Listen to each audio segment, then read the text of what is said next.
The time and frequency of irrigation varies according to different seasons, crops and soil types. मतलब क्या है, कब कब उसमें पानी लगाना और कितनी बार पानी लगाना, ये डिपेंड करता है सीज़न के ऊपर और फसल कैसी है और मिट्टी की टाइप कैसी है. There are various sources of irrigation such as wells, canals, rivers, dams, ponds and lakes. ये हमारे पास इरीगेशन के सोर्सेज हैं. ठीक है. Two methods of irrigation which help in conservation of water. दो मेथड हैं जिसके कारण हम वाटर को भी सेव कर सकते हैं और प्लांट्स को भी इरीगेट करते हैं. फर्स्ट है स्प्रिंकलर सिस्टम. स्प्रिंकलर मतलब छिड़काव करना. तो this system is more useful और uneven land having fewer water supplies. In this method, water is supplied using pipes to one or more central location within the field. When water is allowed to flow under high pressure with the help of a pump, it gets sprinkled on the crops. तो इस method में क्या होता है कि water जो है वो सप्लाई किया जाता है पाइप्स के थ्रू और उसको सेंटर में लगाया जाता है, जिसके कारण ये चारों तरफ जो है वाटर को स्प्रिंग कर देता है प्लांट्स के ऊपर. सेकंड है ड्रिप सिस्टम. ड्रिप मतलब बूंद बूंद सिस्टम, मतलब बूंद बूंद से हम जड़ों में हम पानी डालते हैं, रूट्स तक पहुंच जाए ताकि प्लांट्स के. In this system water is delivered at or near the roots of plants drop by drop. This is the most efficient method of irrigation as there is no wastage of water at all. This method is important in areas where water availability is poor.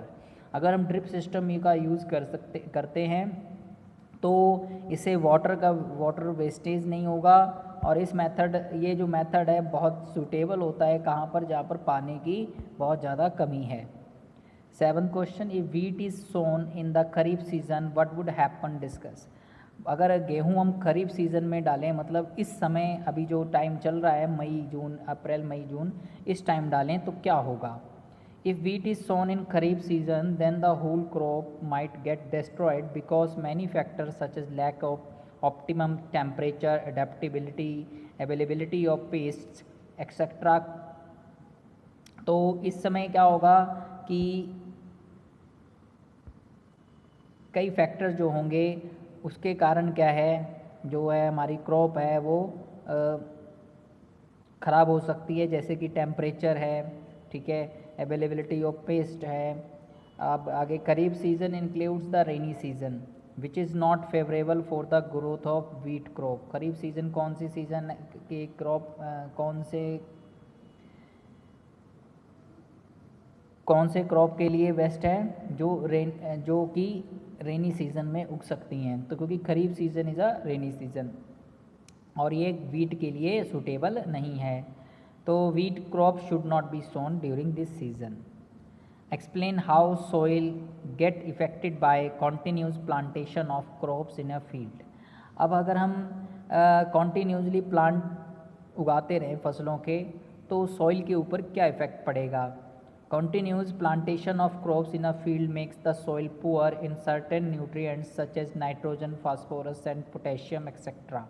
Continuously plant उगाने से क्या होगा, जो soil में proper nutrients होते हैं जैसे कि नाइट्रोजन फास्फोरस वो कम होने लग जाएंगे, क्योंकि plants requires nutrients for their proper growth and functioning.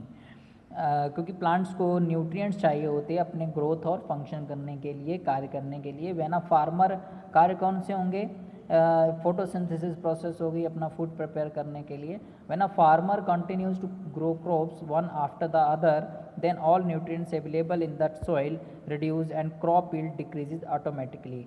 अगर फार्मर कंटिन्यूसली एक फसल के बाद दूसरी फसल उगाते रहेंगे तो कंटिन्यूसली जो सॉइल की न्यूट्रिएंट्स हैं वो कम होते रहेंगे और हमें फसल जो है, जो फसल का रिज़ल्ट है वो अच्छा नहीं मिलेगा. इसीलिए एक फसल बोने के बाद कुछ देर के लिए फील्ड को खाली छोड़ा जाता है, उसमें फर्टिलाइज़र्स डाले जाते हैं, मैन्योर यूज़ की जाती है ताकि प्रॉपर न्यूट्रिएंट्स सॉइल को मिले और फसल हमारी अच्छी हो. तो वीड्स के बारे में हम पीछे पढ़ चुके हैं, आपने इसका आंसर वही लिखना है, what are weeds and how can be control them. Okay.